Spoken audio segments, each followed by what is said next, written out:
Vijana wametakiwa kudumisha amani iliyopo nchini na kuombea dua viongozi wakuu wa taifa ili kurahisishia majukumu yao ya kuwaletea wananchi maendeleo. Hayo yameelezwa katika dua maalum iliyoandaliwa na kamati ya wanawake wa Kiislamu Zanzibar iliyowakutanisha viongozi mbalimbali wa chama na serikali visiwani humo, ambapo imeelezwa kuwa mafanikio ya viongozi yanategemea pia maombi na dua za wananchi. Dua tuloomba insha Allah itafika kwetu sisi na kwa tuliomkusudia.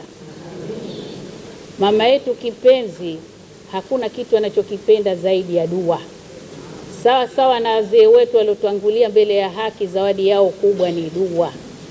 Kwa hivyo tumepata kiongozi anajua bila ya dua sifanikiwi. Kwa hivyo ndiyo maana kila mara tunakusanyana kumwombea dua, na Mwenyezi Mungu atamuongoza. Mwenyezi Mungu atawapeperusha wote waliokuwa nia mbaya na yeye. Akizungumza kwa niaba ya kamati ya wanawake wa Kiislamu Zanzibar, ndugu Fatma Salum Abdallah Bisufa amesema lengo kuu la kuandaa dua hiyo ni kuwaombea viongozi wa taifa pamoja na kuiombea nchi iendelee kuwa na amani, umoja na mshikamano. Leo hapa tulikuwa kutoka asubuhi tunaomba dua ya Mwenyezi Mungu. Lengo hasa dua hii tulikuwa tumeiomba hapa wanawake kusaidia nchi yetu kwanza, halafu pia kumsaidia mama yetu, rais wetu wa Jamhuri ya Muungano wa Tanzania, Mama Samia Suluhu Hassan, ili aweze kuendesha nchi hii kwa usalama, iwe shwari, isiwe na matatizo aina yoyote. Na vile vile tukiombea dua hii nchi yetu ya Zanzibar na rais wetu wa Zanzibar Dr. Hussein Ali Mwinyi.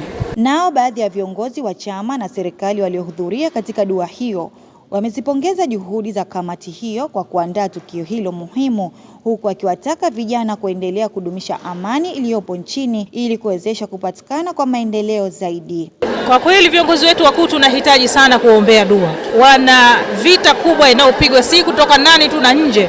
Kwa hiyo dua hii ya leo hapa imekusudiwa kwa Mheshimiwa Rais Samia Suluhu Hassan. Tunaomba Mwenyezi Mungu aitakabalie. Lakini mbali ya dua hizi mahususi, kila Mtanzania ni muombe, kila Muislamu katika swala zake asiache kuwaombea viongozi wetu wakuu Dr. Samia Suluhu Hassan na Dr. Hussein Ali Mwinyi. Kwenye swala zetu tuhakikishe kila siku walau kwenye swala moja tuwe tunaombea dua hizi. Kwa kweli wanahitaji nguvu kubwa sana na muongozo wa Mwenyezi Mungu na ulinzi wa Mwenyezi Mungu katika kuhakikisha kwamba wanatusimamia na kuleta maendeleo tunayotaka. Kichuo hichi ambacho tumeingia leo, hata tukimaliza mfungo mosi, mfungo pili, mfungo tatu, hiyo tunaendelea nayo. Kwa hivyo niombe sana vijana tuendeleze amani yetu ambayo tulikuwa tunayo. Kama nilivyosema mwanzo, bila ya amani hakuna maendeleo yote. Hakutakuwa na barabara, hakutakuwa na skuli, hata hii ibada ambayo tunaifanya basi kwa kweli haitakuwepo bila ya amani. Kwa hivyo niombe sana vijana, lakini pia na wale ambao wanahamasisha vijana kufanya fujo, basi kwa kweli Mwenyezi Mungu awape takwa na wao wawe katika hali ya usalama. Sasa pengine ni shetani, aondoshe shetani na warudi katika mstari, tuendeleze maisha yetu inshallah. Mazuri anatufanyie, basi tuendelee kuombea dua.